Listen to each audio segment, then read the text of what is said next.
Democratic elections पहले भी हुआ करते थे और डेमोक्रेटिक इलेक्शंस आज भी हुआ करती है। लेकिन पहले के मिनिस्टर्स अपने कर्तव्यों का पालन नहीं करने पे तुरंत रिजाइन दे दिया करते थे, मोरल रिस्पॉन्सिबिलिटी लेते हुए।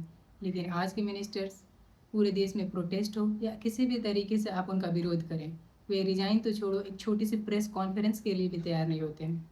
तो आज फ़र्क सिर्फ नीयत का है। पहले वाले मिनिस्टर्स देश के लिए काम किया करते थे और कॉन्स्टिट्यूशनली अकाउंटेबल हुआ करते थे।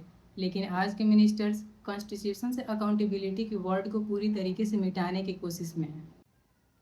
What is accountability?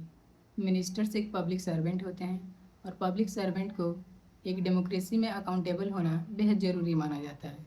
अकाउंटेबिलिटी क्या है? अकाउंटेबिलिटी किसी भी सिस्टम में फेलियर हुए उन चीज़ों की आंसर्स करने की रिस्पॉन्सिबिलिटी है, जो कि आज के मिनिस्टर्स में देखने को मिल ही नहीं रही। इसमें से सबसे बड़ा नाम धर्मेंद्र प्रधान का है।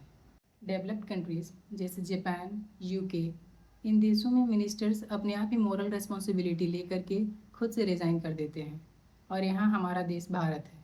आप देख ही सकते हैं, तमाम प्रोटेस्ट के बावजूद मिस्टर धर्मेंद्र प्रधान अभी भी इस्तीफ़ा देने के लिए बिल्कुल तैयार नहीं है।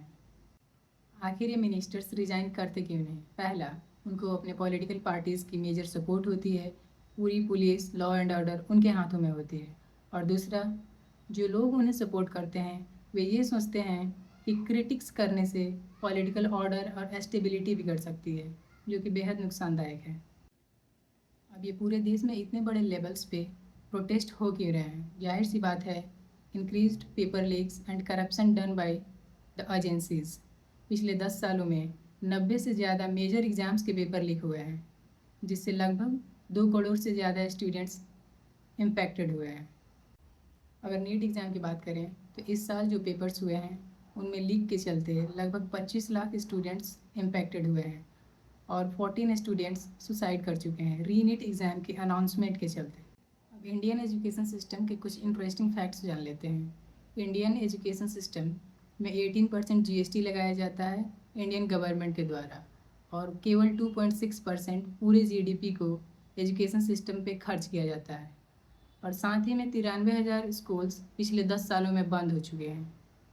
According to me, there must be an amendment in the constitution regarding the resignations of the officials and ministers, because nowadays ministers are not obliged to do their moral accountability and moral duties. That's why there must be an amendment in the constitution about the resignation of the officials and the ministers. The minister must be resigned if they are failure and found being failure in even any single cases in the system which they are being provided. As a responsible citizens आप क्या कर सकते हैं? Credible journalism को follow कीजिए, peaceful protest में हिस्सा लीजिए और कंसाइज वोटिंग कीजिए, क्योंकि आपके बच्चे भी पूरी तरीके से इन चीज़ों से अफेक्ट हो रहे हैं।